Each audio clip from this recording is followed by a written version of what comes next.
সময় দর্শকদের স্বাগত জানাই। যুক্ত হয়েছি যমুনার সামনেতে। আমরা এই মুহূর্তে লক্ষ্য করছি যমুনার সামনে থেকে কিন্তু আইন শৃঙ্খলা বাহিনীর কঠোর অবস্থান রয়েছে এবং ঠিক তার উল্টো পাশে যদি দেখানোর চেষ্টা করি, আন্দোলনকারীরা অর্থাৎ জগন্নাথ বিশ্ববিদ্যালয়ের শিক্ষার্থীরা কিন্তু এই মুহূর্তে আন্দোলন করছে এবং এর সামনেই আমরা লক্ষ্য করছি যে আইন শৃঙ্খলা বাহিনীর কিন্তু কঠোর অবস্থান রয়েছে এবং ঠিক যদি এটার পিছন থেকে আমরা দেখানোর চেষ্টা করি,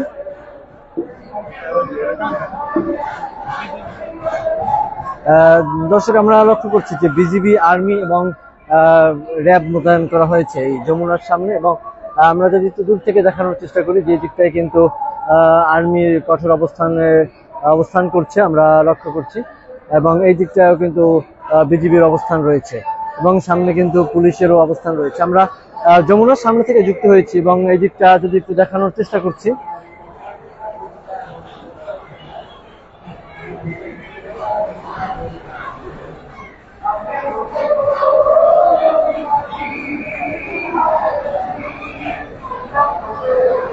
দর্শক দেখছিলাম যমুনার সামনে থেকে কিন্তু সেনাবাহিনী এবং বিজিবিরও কিন্তু কঠোর অবস্থান আমরা লক্ষ্য করছি এই মুহূর্তে এবং আন্দোলনকারীরাও কিন্তু তাদের আন্দোলন চালিয়ে যাচ্ছে আমরা দেখানোর চেষ্টা করছি।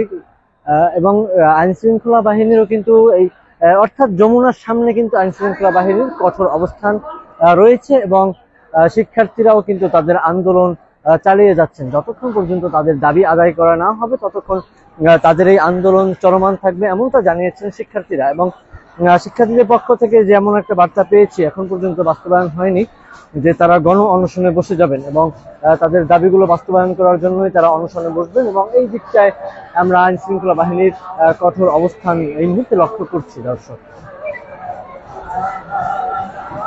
আমরা যদি একটু দেখানোর চেষ্টা করি যে আন্দোলনকারীরা কিন্তু এখন পর্যন্ত তাদের আন্দোলন চলমান রয়েছে আমরা লক্ষ্য করছি।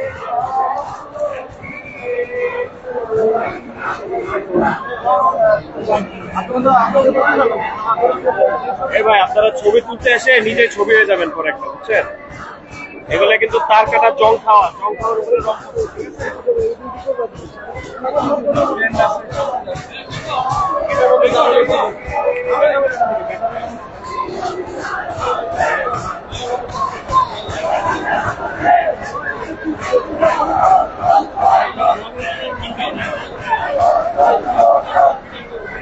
দর্শক দেখছিলাম যে আন্দোলনকারীরা কিন্তু তাদের আন্দোলন চালিয়ে যাচ্ছে এবং আইন শৃঙ্খলা বাহিনীর কঠোর অবস্থান আমরা লক্ষ্য করছি এই মুহূর্তে।